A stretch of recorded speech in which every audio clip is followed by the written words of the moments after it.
아마 부모라면 자식에게 뭐든지 해주고 싶을 겁니다. 자식에게는 제 살도 내어주고 싶은 게 부모 마음이겠죠. 저 역시도 제 딸에게는 뭐든지 해주고 싶은 60대 엄마입니다.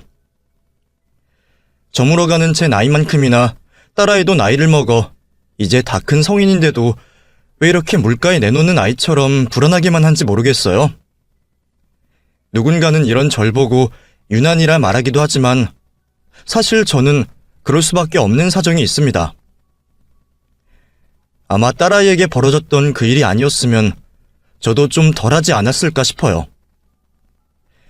하지만 본의 아니게 큰일을 겪고 나니 저도 어쩔 수 없이 딸을 걱정하는 마음이 더 커진 듯합니다.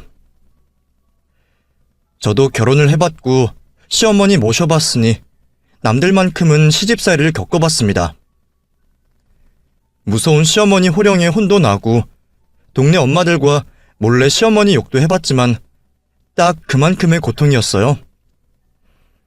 남들과 한탄하고 웃어넘길 그 정도의 시집살이 말이에요. 그런데 제 딸이 저보다 더한 일을 겪었을 줄은 상상도 못했습니다. 한 번 당한 충격이 쉽게 잊혀지지 않는 건지 저는 지금도 그 분이 다 풀리지 않고 딸이 겪었을 고생이 생각나 손이 떨립니다. 그래서 저와 같이 욕이라도 해주셨으면 싶어 사연을 보내봅니다. 저는 방직 공장에서 일을 하시고 시장에서 장사를 하시던 부모님 밑에서 3남매 중 둘째로 태어났습니다. 집안 사정 때문에 학업을 끝마치진 못했지만 어려서부터 셈에 자신이 있던 전 20살이 되기 전에 상사에서 격리로 일할 수 있었습니다.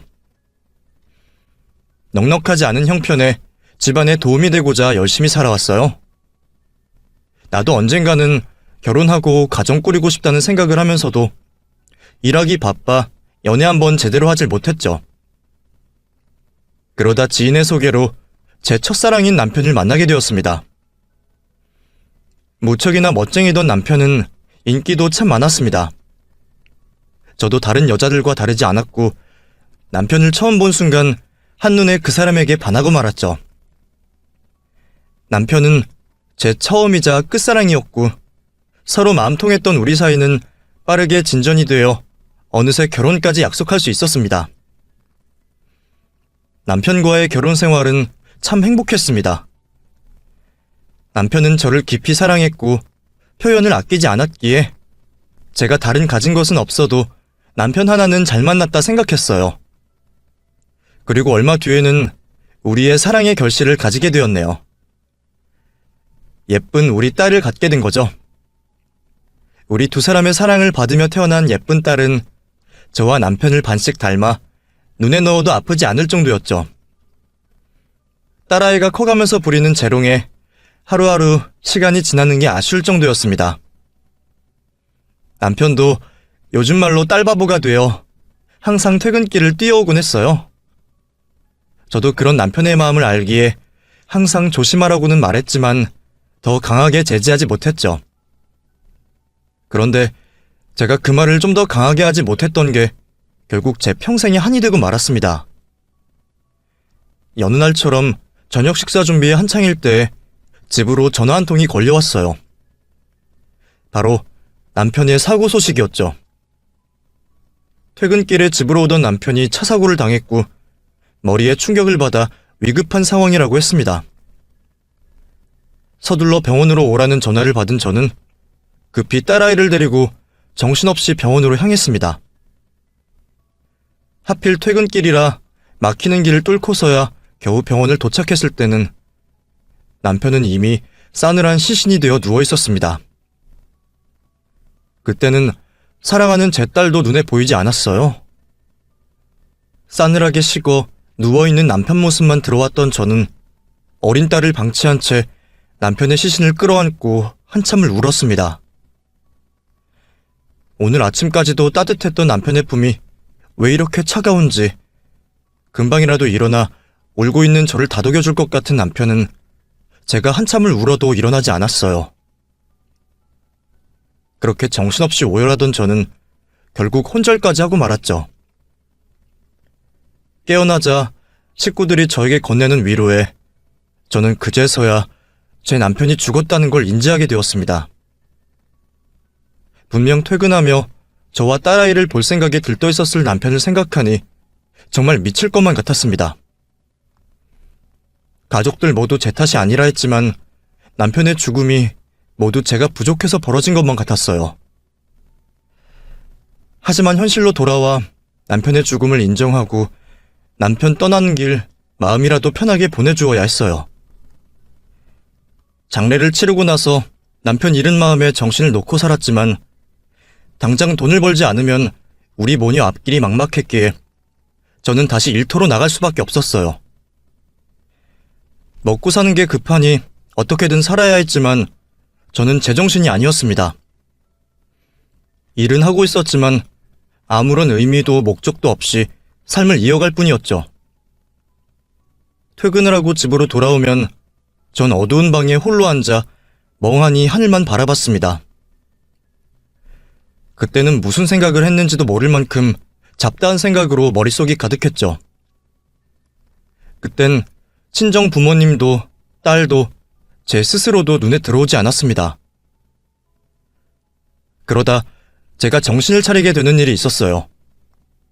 그날도 슬픔에 빠져 하늘만 멍하니 바라보고 있을 때 문득 딸아이가 저에게 말을 걸어왔습니다. 엄마, 많이 힘들죠? 상은이가 엄마 힘내라고 라면 끓여놨어요. 엄마 라면 먹고 힘내세요. 아빠의 죽음은 이해를 못해도 더 이상은 아빠를 볼 수 없다는 말에 며칠이나 울며 힘들어하던 딸아이였어요. 이제 겨우 6살도 안 된 아이가 어떻게 라면을 혼자 끓였는지 한강물이 된 라면 냄비를 들고 저에게 힘을 내라는 아이의 말에 저는 아이를 안고 오열하고 말았습니다. 제 울음에 자기가 잘못한 듯 미안하다며 우는 아이를 보자 제가 얼마나 잘못 살고 있는지 그제서야 정신이 번쩍 들었어요. 남편과 저를 반반 닮은 딸아이를 남편의 유산으로 생각하고 잘 돌봐야 했는데 엄마가 되어 정신도 못 차리고 혼자 힘들다며 슬픔에 빠져 있었다니 저는 정말 엄마라 불릴 자격도 없었습니다. 그날 그렇게 저는 아이가 끓여놓은 그 라면을 울면서 먹었습니다. 팅팅 불어 남들 보기에는 라면이라고 볼 수 없을 모습이었지만 소중한 딸아이가 슬픔에 빠진 엄마를 위해서 고사리 같은 손으로 해준 여느 값비싼 음식보다 더 귀한 라면이었어요. 눈물, 콧물 범벅으로 먹던 라면이지만 아직까지 그 라면 맛이 잊혀지지 않네요. 그날부로 정신을 차린 저는 딸을 위해서 열심히 살았습니다. 물론 다른 엄마들에 비하면 빵점짜리 엄마일지 모르겠지만 그래도 저는 많이 노력했습니다. 돈도 중요했지만 어린 딸과 함께 시간을 보내고 싶어서 일터의 양해를 구하면서 아이를 데리고 다녔습니다. 그렇게라도 해야 아이와 시간을 좀 더 보낼 수 있고 혼자 남은 아이를 외롭지 않게 할 것 같았어요. 그런 제 마음을 우리 아이도 알아주었나 봅니다. 보통 그 나이 때 아이들이 가만히 있는다는 게 쉽지 않은 일인데 저희 딸은 참 얌전했어요. 자기가 시끄러우면 엄마한테 곤란할 상황이 생긴다는 걸 알고 있는 건지 상황을 알고 엄마를 위해 신경을 쓰는 아이의 모습을 보자 저는 고마우면서도 가슴이 아팠습니다. 아이를 데리고 다니며 일을 한다는 게 어쩌면 저에게도 아이에게도 못할 짓이라는 생각이 들었습니다. 그래서 저는 집에서 공부방을 열어보기로 했어요. 물론 제가 대단한 명문대를 나온 것도 아니고 학원 선생님으로 일을 해본 적은 없지만 학창시절에도 종종 친구들을 알려주었고 과외도 해본 적이 있었기에 자신 있었어요. 그리고 무엇보다 딸아이와 안정적으로 시간을 보낼 수 있었죠. 처음부터 쉽진 않았지만 저렴한 가격의 아이들을 가르친다고 하니 주변 몇몇 분들이 아이들을 데리고 오셨습니다. 그리고 다행히 그 아이들이 성적이 오르자 다른 학생들도 찾아오게 되었죠. 그렇게 조금씩 늘어가는 공부방 학생들로 인해 딸과 저의 생활도 점차 안정적으로 지낼 수 있었습니다. 제 노력이 통했던 건지 딸아이는 참 바르게 자라주었습니다. 어쩌면 아버지가 일찍 돌아가셔서 위축되고 힘들어할 수도 있을 텐데 우리 딸은 그러지 않았어요. 아빠를 닮아 그런지 딸아이는 긍정적인 성격에 다른 친구들과도 잘 어울리며 친구들을 돕고 챙기며 인기도 많아 남들은 한 번 하기 힘들다는 반장도 몇 번이나 했었어요. 게다가 엄마가 하는 공부방 때문인지 조금만 알려줘도 곧잘 이해하고 학업 성취도 컸던 딸아이는 학교에서 받는 시험 성적 또한 우수했습니다. 제가 손댈 곳 하나 없이 알아서 뭐든 잘해내는 딸아이를 보면서 저는 항상 흐뭇했죠. 내 딸이라 그런 게 아니라 정말 남들이 부러워할 만한 그런 잘난 자식이었어요. 학교를 갈 때마다 선생님들께서 항상 아이 칭찬을 해주셔서 다른 학부모님들의 부러움도 많이 샀습니다.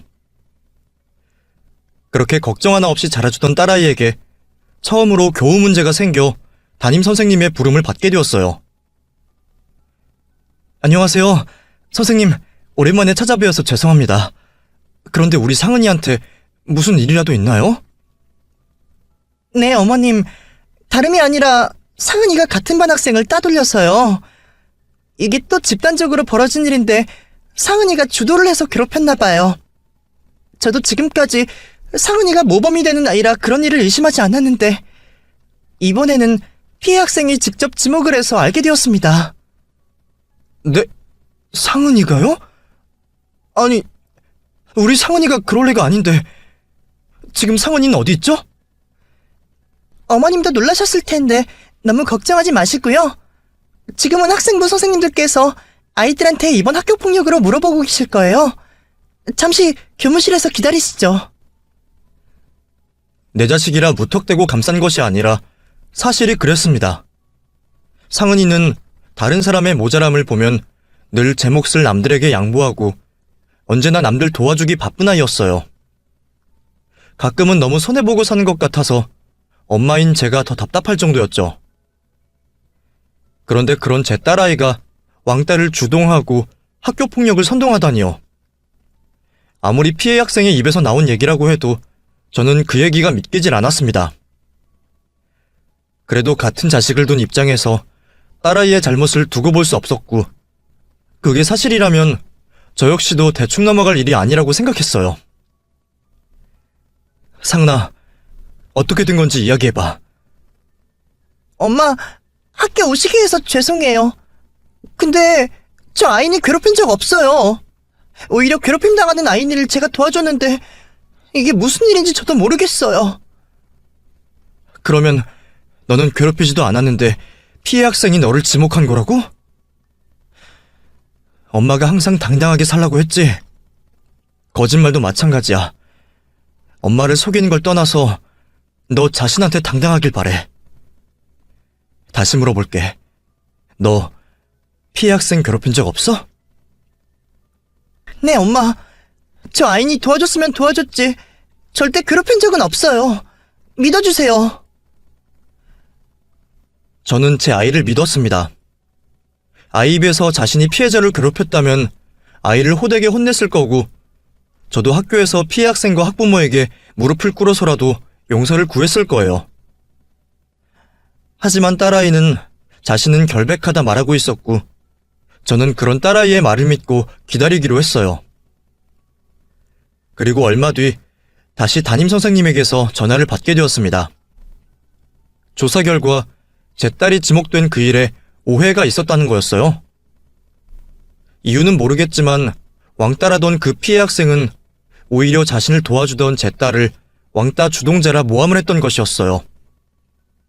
학급 친구들의 증언과 증거들로 다행히 오해가 풀리긴 했지만 저는 제 딸을 모함하여 힘든 시간을 보내게 한 그 피해 학생에게 사과를 받고 싶었습니다. 하지만 착한 제 딸이 그런 저를 오히려 말렸어요. 그 피해 학생한테 사과 정확히 받아야지. 상은이 너가 그 학생도 같이 데려오렴. 엄마, 그러지 마세요. 아이니 걔 불쌍한 애예요. 아마 진짜 괴롭히는 애들 지목하면 자기가 더 힘들어지니까 그나마 도와주는 저를 지목했을 거예요. 그래도 그게 말이 되니? 동물도 은혜를 갚는데 학교 생활 도와주는 친구를 모함해? 친구들이 모른 척이라도 했으면 어떡할 뻔했니? 엄마도 걔를 다그치거나 혼내겠다는 게 아니야. 걔가 잘못했다는 걸 알려주고 싶은 거야. 너가 이러면 내가 선생님께 찾아갈 수밖에 없어. 엄마, 이제 오해 풀고 잘 지내고 있는데 제가 그 친구랑 잘 말해볼게요. 아직 학기도 많이 남았는데 괜히 어색한 관계 만들고 싶지 않아요. 저는 다 용서했고 괜찮으니까 엄마도 개의치 마세요. 모함한 아이에게 따끔하게 한 소리 해주고 싶었는데 딸이 나서 저를 진정시켜주어 그 일을 넘어가기로 했죠. 가끔은 저보다 제 딸이 더 어른스러운 것 같다는 생각이 들어 제가 되려 부끄럽기도 했습니다. 그 뒤로도 여전히 바르고 올곧게 잘 자라준 아이는 어느덧 성년이 되어 있었어요. 그러면서 자신이 아빠 없이 자라면서 느낀 바가 있는지 고등학교를 졸업하곤 항상 봉사활동을 다니더라고요. 그러면서 어느 날 봉사활동을 하는 모임에서 만났다며 남자친구를 소개시켜 주었습니다. 시간이 흐르며 제 딸도 언젠가는 제품을 떠나 결혼을 하는 날이 온다는 것을 알았지만 그 시간이 얼마 안 남았다고 생각하니 참 섭섭하더라고요. 그나마 인사를 하러 온 상은이의 남자친구를 보고 마음은 놓였습니다. 상은이 남자친구는 뽀얀 얼굴에 눈은 처져서 첫눈에 보기만 해도 순한 남자아이로 보였어요. 잠깐 나눈 대화만 봐도 어디서 저렇게 상은이랑 비슷한 걸 데리고 왔나 싶을 정도로 제 딸과 닮아 있었더라고요. 거기다 자기들끼리 통하는 게 많은지 서로를 보기만 해도 좋아 죽는 모습을 보니 마치 저와 남편을 보는 것 같기도 했고 딸아이의 행복이 그려져서 제가 다른 말을 할 것도 없었습니다. 죽고 못 사는 모습을 보니 상황이 어떻게 되더라도 둘이서 잘 헤쳐나가겠다 싶었죠. 올바르게 자란 예비사위를 보니 사돈께서도 인성이 훌륭할 것 같았고 거기다 사돈될 분도 저와 비슷하게 일찍 남편을 잃고 혼자 자식을 둘이나 키우셨다고 하기에 결혼도 별 문제 없이 잘 될 거라 생각했습니다. 얼마 뒤 딸아이가 예비시댁에 인사를 드린다며 나갔습니다.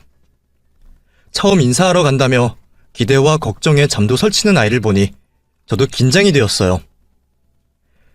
딸아이 준비를 도와주며 마음속으로 사돈 되실 분이 부디 우리 아이를 예뻐해 주시길 바랐습니다.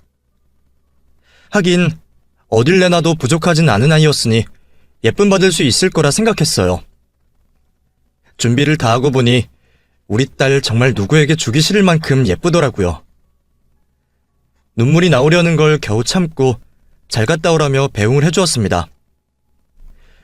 딸아이를 배웅한 뒤 저는 집안일을 하면서도 온통 신경은 딸아이에게 가 있었습니다. 지금쯤이면 식사를 하고 있으려나 시어머니 될 분은 예뻐해 주려나 하며 온종일 돌아올 딸아이를 기다렸습니다. 다행히도 시댁 식구들과 잘 인사를 나누고 왔는지 밝은 모습의 표정을 짓던 딸아이는 고등학교 때 동창을 시댁에서 만나게 되었다며 반가워했어요. 그래, 잘 다녀왔어? 응, 시어머니께서도 나 좋아해 주시는 것 같아. 근데 엄마, 알고 보니까 오빠 동생이 내 동창이야. 졸업하고 거의 10년 만에 보니까 처음에는 못 알아보겠더라고. 근데 어쩜 걔가 날 먼저 알아봐주는 거 있지? 동갑 신우이라 걱정 많았는데 친구였다니 얼마나 다행인지 몰라. 그 말을 듣고 저도 내심은 다행이라 생각했습니다. 워낙 교우관계가 좋았던 딸이다 보니 결혼 생활하며 지원군이 되어줄 사람이 있다는 게 다행이라 생각되었죠. 그런데 시댁에서 분위기 좋았다던 딸의 말과 다르게 사위의 집에서 돌연 결혼 반대를 한 겁니다. 분명 분위기도 좋았고 딱히 흠잡을 일도 없을 텐데 대체 무슨 일인가 싶었어요. 나에게 걱정을 끼치고 싶지 않았는지 딸아이는 자세한 내용을 설명하지 않았지만 집에 있으면서도 사위와 며칠 동안 그 일로 씨름을 하고 있었어요. 정확하게 알 수는 없었지만 전화를 엿들어보면 시댁에서 사돈 처녀가 반대를 하고 나서는 것 같았죠. 사돈도 아니고 사돈 처녀가 결혼을 반대한다는 게 참 어이가 없었습니다. 딸 가진 엄마여서 그랬을까요? 아니면 제가 부족한 형편 때문에 그랬을까요? 지금 같아선 우리 딸이 뭐가 모자란다고 어디 내놔도 자랑스러운 우리 딸 반대하냐며 큰 소리를 칠 텐데, 그때는 결혼 반대의 이유가 제 탓으로 생각되었고 딸아이가 받고 있을 상처가 마음 아파 제 속만 태우고 있었습니다. 그래도 다행히 작은 오해였는지 딸아이는 잘 해결되었다며 상견례 날짜를 잡자 말했습니다. 무슨 일인지 궁금했지만 딸아이가 알아서 해결했다니 더 이상 묻지 않기로 했죠. 제 딴에는 사돈 처녀가 어린 나이에 오빠가 다른 사람과 결혼하는 게 싫을 수도 있고, 동창이었던 친구가 자신의 새언니가 되어 불만이 있을 수 있겠다 생각했어요. 그래도 내 딸에게 행동한 게 얄미워 한 소리를 하려다 착한 사위를 보며 그만두기로 했죠. 사돈 될 분도 그리 나빠 보이진 않고 상견례 자리는 별탈 없이 서로 결혼에 대한 것들을 정할 수 있었습니다. 혼주 한복을 맞추고 입을 때까지는 별 생각이 없었는데 결혼식 전날 밤이 되니 그제서야 마음이 복잡해지더군요. 잠이 오지 않아 사진첩을 꺼냈죠. 개구쟁이 모습의 딸의 사진으로 한가득 있는 사진첩을 보고 있으니 언제 저렇게 다 큰 숙녀가 되었는지 시간이 참 빨리도 간다 생각이 들었습니다. 그러면서 남편 생각도 많이 나더라고요. 다 큰 딸이 결혼하는 모습을 보면 참 좋아할 텐데 꿈에라도 나타나 이제껏 결혼 보내는 내게 수고했다는 말 한마디 해주기라도 하지. 그날 밤은 그렇게 한참을 사진첩을 뒤적이며 보냈습니다. 결혼 당일 많은 사람들의 축하를 받으며 걸어오는 아이를 보자 주책맞게 눈물이 터지고 말았습니다. 아빠 없이 귀하게 키운 딸 부디 행복하게 살아줬으면 했어요. 그렇게 결혼까지 시켰는데도 왜 그리 딸 걱정이 많았는지 모르겠습니다. 애가 살림은 잘 하려나 결혼 생활은 어렵지 않나 걱정되는 마음에 매주 딸아이를 찾아가기도 했습니다. 장모가 주말까지 찾아오면 불편할 만도 한데 사람 좋은 사위는 저에게 눈치 주지 않았어요. 그렇게 결혼 후에도 매주 딸을 보고 지내던 저는 얼마 뒤 그마저도 하지 못하게 되었습니다. 사돈댁 집에 문제가 생기는 바람에 공사를 한다고 몇 달간 애들 집에 계시겠다는 소식을 듣게 되었거든요. 결국 그 후로는 저도 발길을 끊었습니다. 아무래도 사돈이 집에 계신다니 불편하기도 했고 딸 보고 싶은 마음은 굴뚝 같았지만 괜히 찾아갔다 시댁 식구 미움이라도 받을까봐 연락도 잘 못했습니다. 제가 너무 옛날 사람이라서 그런지 몰라도 왜 우리 때는 그랬잖아요. 양쪽 집안 똑같은 명절인데 시댁에서 친정으로 통화하는 게 왜 그렇게 눈치가 보였는지. 눈치만 봤으면 다행이죠. 부모님 안부만 물었는데도 친정에 시집살이 일러 바친다며 혼이 났으니 저 때문에 딸이 괜한 트집 잡힐 거리가 생기는 게 싫었습니다. 제가 마음이 어떻건 딸만 행복하고 편하게 살면 되니까요. 가끔 정말 보고 싶을 때면 회사 점심시간이나 퇴근 시간에 맞춰서 전화를 했어요. 그런데 직장 생활과 시댁과 같이 사는 집안 살림이 힘든지 딸아이 목소리에 힘이 없었죠.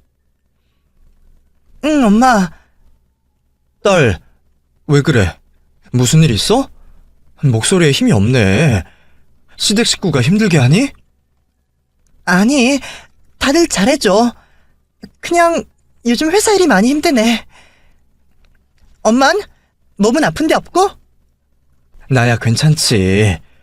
일 때문에 피곤하면 엄마가 보약이라도 한 첩 해서 갖다 줄까? 집에서 먹기 눈치 보이면 회사에 두고 먹어도 되니까. 아니야, 괜찮아, 엄마. 나 이제 집 앞이야. 내가 나중에 통화할게. 사랑해, 엄마. 엄마에게 걱정 끼치기 싫어 애써 괜찮은 척하는 딸아이 마음을 알기에 별것 아니라 말하는 딸이 걱정이 되었습니다. 마지막 딸의 기운 없는 목소리가 걸렸던 저는 결국 딸아이 집으로 찾아가기로 마음먹었습니다. 아이가 좋아하는 음식들을 챙기며 준비를 한참 하는 중에 갑자기 사위에게서 전화가 왔어요. 상은이가 쓰러졌다는 말을 하면서 말이죠. 전화에 놀란 저는 곧바로 사위가 말해주는 병원으로 갔습니다. 그러면서 떠올리고 싶지 않았던 그날의 기억이 떠올랐습니다. 남편이 병원에 실려가 제가 택시를 타고 갈 때도 딱 이런 퇴근 시간이었어요. 그 생각을 떠올리니 혹시 우리 딸도 잘못되는 게 아닐까 몸이 덜덜 떨렸습니다. 그날과 같은 비극을 다시는 겪고 싶지 않았습니다. 택시비를 건네주고 도로 한복판에 내려 병원으로 뛰어갔습니다. 거기까지 가면서도 남편에게 얼마나 빌었는지 몰라요. 제발 우리 딸은 데려가지 말아달라고요. 아직 못난 어미가 못해준 게 많으니 살려달라 속으로 빌고 또 빌었습니다. 그렇게 도착한 병원에서 사위를 만나게 되었고 딸아이는 검사를 받고 있다 했죠. 무슨 일이야? 상은이가 왜 쓰러져? 모르겠어요. 저도 회사에 있다가 알게 되어서요. 어머님 말씀으론 주방 쪽으로 쓰러져 있었다고. 그래서 의사는 뭐라고 하고 뭐 때문에 그렇다니? 의식이 아직 없는 거야? 네. 의사도 검사를 해봐야 알겠다고 그러네요. 검사는 오래 걸렸습니다. 원인을 쉽게 알 수 없는지 한참이 걸렸어요. 그렇게 오래 기다려 알게 된 딸의 병명은 듣기에도 생소한 병명이었습니다. 락트인 신드롬이라는 희귀한 병명이었죠. 온몸이 마비가 된 것처럼 움직일 수 없었고 의식은 있었지만 반응을 하지 않았어요. 그렇다고 뇌사 상태나 식물인간도 아니었습니다. 의사 선생님 말로는 몸에 정신이 갇혀있다고 생각하면 된다 했습니다. 다행히 빠른 발견과 조기 치료로 뇌에는 문제가 있지 않았지만 언제 회복될지는 전혀 알 수 없다 말하셨어요. 왜 갑자기 내 딸에게 그런 몹쓸병이 생긴 건지 억울한 생각이 들기도 전에 그래도 무사히 살아만 있어주어서 감사했습니다. 그리고 더 끔찍한 일이 생기기 전에 대처를 잘해준 사위와 사돈에게 감사했어요. 그렇게 제 딸은 사지가 마비되어 꼼짝없이 누워있었고 그날부터 저는 아이를 깨우기 위해 모든 노력을 다했습니다. 병원에 기거하며 홀로 있는 딸아이 곁을 지켰죠. 매일 깨끗한 수건으로 아이 몸을 닦이면서 제가 뭐라도 할 수 있는 일이 생기기만을 바랬습니다. 힘들긴 해도 당연히 내가 해야 할 일이라 생각했는데 고맙게도 옆에서 사위가 많이 도와줘서 지치지 않고 감명할 수 있었어요. 사실 저도 저였지만 사위 역시 힘들어하기는 마찬가지였어요. 제 앞에서는 죄송하다며 말도 잘 못했지만 가끔씩 몰래 울고 온 건지 눈시울이 벌건 것을 몇 번이나 봤습니다. 이유도 모르고 딸이 그렇게 된 것을 제 탓을 하고 있었는데 사위 역시 자책이 심했을 겁니다. 그 마음을 제가 왜 모르겠나요? 그래도 다행인지 의사 선생님 말론 아이가 말을 알아들을 거라 하셨어요. 의식이 갇혀있을 뿐이니 자꾸 말을 걸어주는 것이 도움이 될지 모른다 하셨죠. 그래서 저는 딸아이에게 그동안 부끄러워서 입이 떨어지지 않아서 하지 못했던 제 속마음을 이야기했습니다. 그러는 우리의 노력에도 딸아이는 일어나지 못했습니다. 처음에는 의식이 있다는 말에 희망을 느끼며 기다려왔지만 계속되는 기다림에 더 이상은 사위에게도 못할 짓이라 생각되었어요. 사실 그 생각도 사돈이 찾아와 하신 말에 생각이 들었죠. 사돈이 먼저 나서서 저희 아들 놔주세요. 같은 자식 키우는 입장에 사돈 마음도 이해하지만 또 같은 입장이니 제 입장도 아시겠죠. 우리 병민이 저대로 두기에는 너무 아까운 아이 아닙니까? 벌써 몇 년이 지났습니까? 사실 그만큼 기다렸으면 다들 할 만큼 한 거예요. 제 말은 영 듣질 않으니 사돈이 말씀 좀 잘해주세요. 부탁드립니다. 누워있는 내 딸이 가망이 없다며 아들을 놔달라는 사돈의 얘기에 속이 상했습니다. 화도 나고 섭섭하기도 했어요. 그러면서도 그 마음이 이해가 되었습니다. 나야 내 딸 생각해서 서운하지만 사위도 자식이나 마찬가지인데 아직 젊은 나이에 언제 일어날 줄 모르는 내 딸을 기다리게 할 수는 없었죠. 그래서 저도 이를 악물고 사위에게 이혼을 권했습니다. 김서방, 아니 병민아, 세상 사람들도 다 알 거다. 네가 상은이를 위해서 얼마나 노력했는지. 하지만 언제 깨어날지 모르는 애를 언제까지 기다릴 순 없잖니. 너도 아직 젊은 나이이고 상은이는 네가 행복했으면 싶을 거다. 그러니까 너도 이제 상은이는 걱정 말고 새 인생 찾았으면 한다. 장모님, 그게 무슨 말씀이세요? 저 상은이 포기 못합니다. 장모님께서 상은이 포기 못하시는 것처럼 상은이 제가 꼭 회복시킬 거예요. 제가 얼마나 오랜 시간을 기다려야 한다고 해도 제 선택이고 그 일로 누구도 원망하지 않습니다. 상은이와 결혼한 순간 제 인생에 다른 선택은 없어요. 그러니 두 번 다시는 그런 말씀하지 말아주세요. 그 와중에 제가 사위 하나는 정말 잘 두었다고 생각했습니다. 김서방은 다른 누가 봐도 탐낼 사위감이고 남편감이었습니다. 그런 사람이 누워있는 아내를 위해서 남은 평생을 다하겠다니 사위지만 참으로 감사했어요. 그리고 그런 사위와 제 바람으로 딸아이에게도 좋은 일이 생기길 바랬습니다. 그런데 정말로 기적 같은 일이 벌어지고 말았네요. 딱 5년이 되던 해였습니다. 그간 노력의 응답이라도 하듯 딸아이가 정신을 차리고 움직이기 시작했습니다. 곧바로 의사를 불러 기다리는데 아이가 겁에 질려 어눌하게 제발요, 잘못했어요, 살려주세요라는 말을 하고 있었습니다. 상은아, 엄마야, 무서워하지 마. 다행히 곧바로 의사가 와 딸의 상태를 살폈고 5년 만에 회복에 일시적 쇼크일 수 있다며 처치를 해주었습니다. 얼마 뒤 아이는 진정이 되어 다시 의식을 차려갔고 드디어 저를 보고 말을 걸어주었습니다. 엄마? 정말 엄마 맞아? 그래, 엄마야. 엄마 맞아. 저는 딸을 안아 안심시켰고 딸은 한참을 제 품 안에서 울었습니다. 한참 만에야 딸아이는 정신이 돌아온 듯 싶었어요. 아까는 경황이 없어 사위와 시댁에 알리지 못해 연락을 하려는데 아이가 저를 막더군요. 그리고는 아직 어눌한 말로 자신에게 있었던 지난 일을 저에게 설명해 주었습니다. 시작은 사돈처녀였어요. 동창이라며 딸이 반가워하던 사돈처녀는 알고 보니 예전 딸이 고등학생 때 학교폭력 주동자라며 모함을 했던 그 학생이었습니다.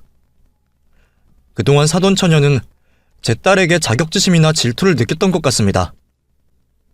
홀어머니 밑에서 자신과 비슷한 환경에서 살고 있는 딸을 보면서 자신과 많이 비교했었나 봅니다. 열등감인지 뭔지 그때도 자격지심에 제 딸을 학교폭력 주동자로 모함을 했고 결국 자신의 거짓말이 들통나자 모든 원인을 상은이에게 몰아가며 미워하는 마음을 키웠다고 합니다. 그러다 세월이 흘러 어쩌다 올케 시누이 사이로 만나게 된 거죠. 이전 고등학교 때 일을 잊었던 상은이와 달리 증오심을 품고 있던 사돈처녀는 또다시 거짓말을 하며 결혼을 반대했다고 합니다. 오빠, 최상은 걔 진짜 나 엄청 괴롭혔다니까? 걔가 성적이 좋아서 선생님들이 일을 축소한 거야. 아이나, 그만해라. 나도 그때 무슨 일인지 다 들었잖아. 동생한테 무관심한 오빠 같아서 내가 직접 발로 나서서 네 친구들한테 물어보고 다녔잖아. 결국 왕따도 다 네가 못된 짓 하니까 미움받은 거였고 상은이는 오히려 너를 감싸고 도와줬다며. 엄마한테도 거짓말했던 거 아니까 이제 그만해. 아이나, 그때 한 사과는 다 거짓이야? 이렇게 만나게 되었으면 미안한 마음에 더 잘해줄 생각을 해야지. 이제 가족들 사이인데 너도 그만해라. 오빠도 걔한테 속고 있는 거야. 제 딸의 성품을 잘 알고 있는 사위는 그 일을 당연히 믿지 않았지만 사돈은 사돈처녀의 말을 그대로 믿었나 봅니다. 나중에 사위에게 들어서 알게 되었지만 사돈처녀가 어린 시절부터 문제가 많았다고 해요. 약간의 우울증도 있고 애정결핍도 있고요.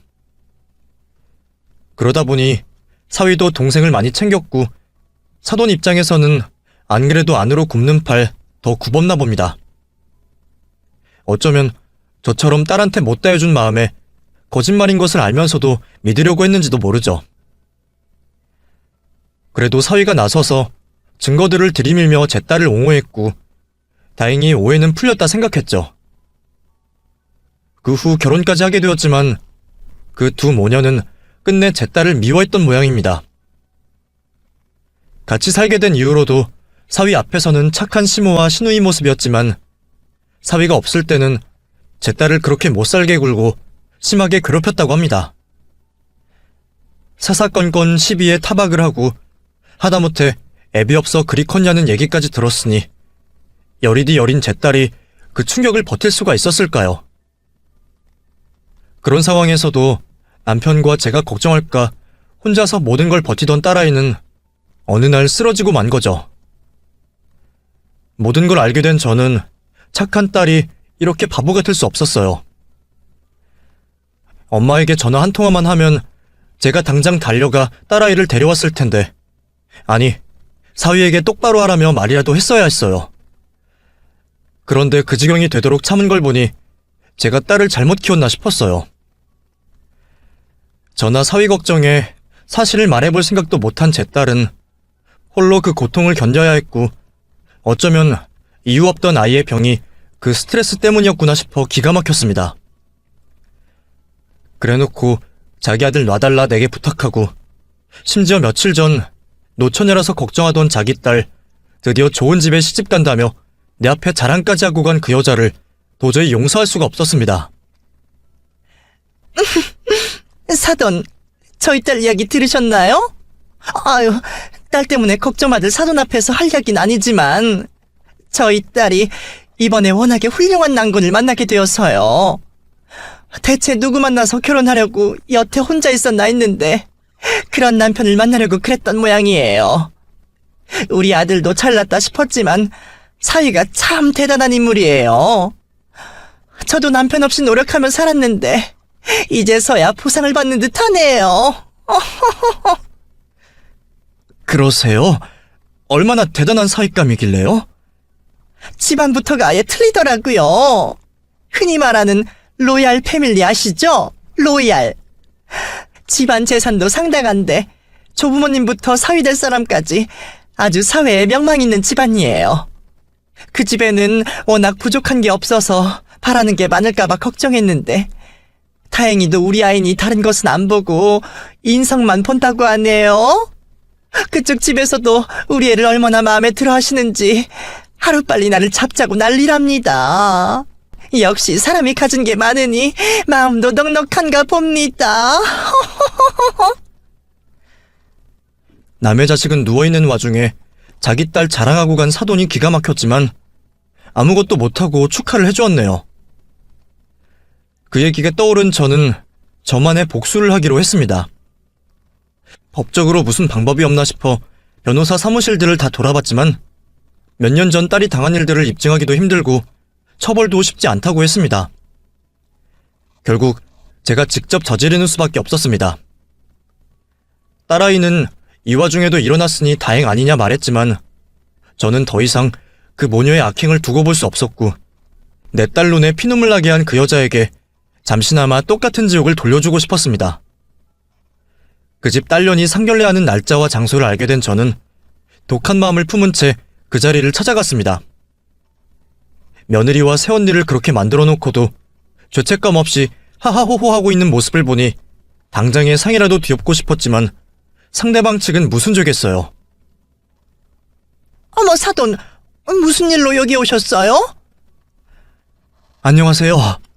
저는 저기 있는 며느리분 오빠 장모 되는 사람이에요. 저도 자식이 있고 결혼시켜봐서 알지만 결혼이라는 게 얼마나 중요한 일인가요. 들어보니 대단하신 집안에 잘 키운 아드님이신 것 같은데 귀하게 키우신 아드님 괜한 여자한테 사기 결혼 당하시면 안 되지 않습니까? 이걸 보고도 결혼시키실 생각이 드실지 모르겠지만 이것 좀 보시는 게 좋을 것 같아요. 그리곤 제가 직접 제본까지 해온 책자를 남자 측 사람들에게 하나씩 드렸습니다. 그곳에는 제가 직접 발로 뛰고 만나서 이야기를 들은 내용을 빼곡히 적어뒀거든요. 혹시나 제가 깽판을 치다가 말도 꺼내지 못하고 쫓겨날까 싶어 미리 준비한 것들이죠. 그것들이 내 딸에게 무슨 짓을 했는지 그 딸년의 실체를 낱낱이 알려주기 위해 초등학교 친구부터 대학 친구까지 정말 만날 수 있다면 다 만나봤습니다. 얼마나 개차반으로 살아왔기에 사돈처녀를 기억하는 친구들은 하나같이 못된 친구였다고 말을 하더라고요. 그리고 제일 마지막 단락에는 제 딸아이의 경험담을 적어놨죠. 물론 같이 살며 괴롭힌 내용까지 말이죠. 두꺼운 책을 다 읽기도 전에 이미 이런 소동이 불편한 건지 남자 측 식구들께선 벌써 자리를 일어서려 하셨습니다. 하기야 명망 있는 집안에서 자부 있는 결혼을 시키려고 하겠나요? 정말로 그 딸년이 뭐가 잘난 것도 아닌데 말입니다. 결혼관에서는 좀 미뤄야 할 것 같습니다. 저희 가족 모두 상의 후에 아들 통해 연락을 드리죠.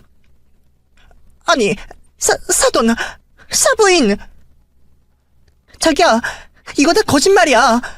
나 지금까지 봐왔잖아. 어? 나랑 내려가서 이야기하자. 내가 연락할게.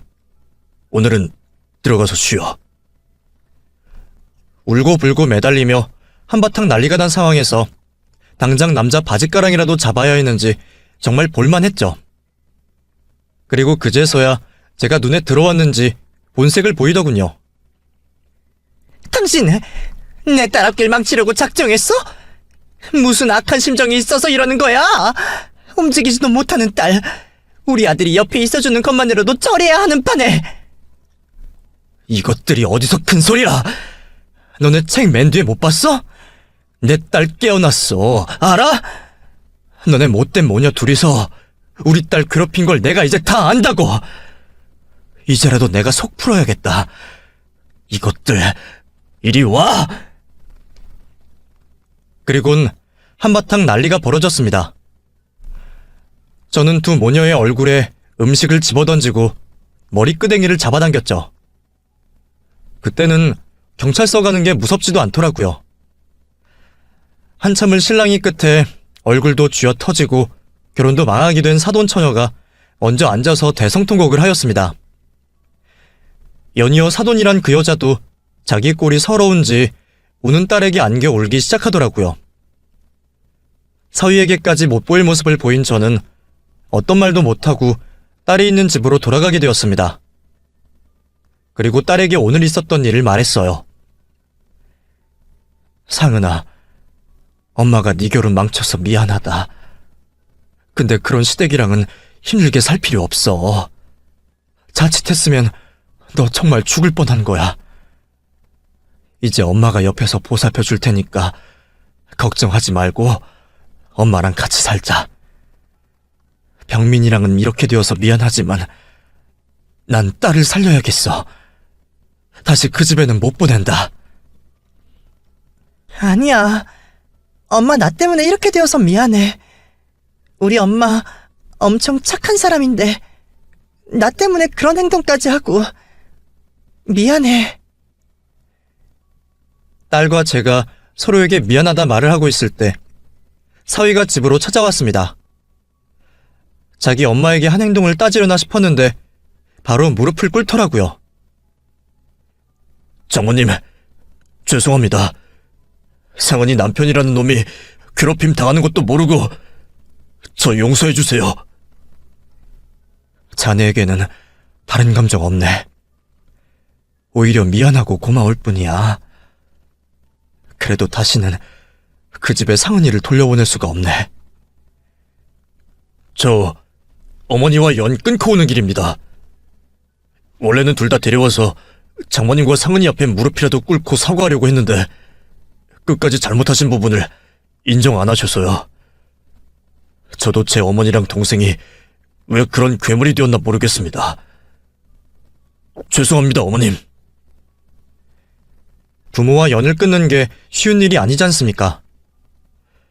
그런 결심까지 하고 온 사위를 쫓아낼 수 없었습니다.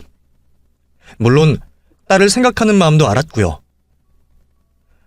그 후로 아직 회복을 하고 있는 딸과 사위, 저 이렇게 세 명이 같이 살고 있습니다. 혹시 저도 못된 장모가 될까 싶어 혼자 살겠다고 했는데 사위가 이제는 딸과 떨어져서 살지 말라고 하네요. 아직 딸은 몸을 움직이는 데 있어 정상적이지 않아 병원 치료를 받고 있습니다. 그래도 몸은 불편하지만 딸은 행복하게 지내고 있어요. 사랑하는 사람들과 살고 있어 죽을 만큼 행복하다는 제 딸의 웃는 모습을 보면 저도 행복해집니다.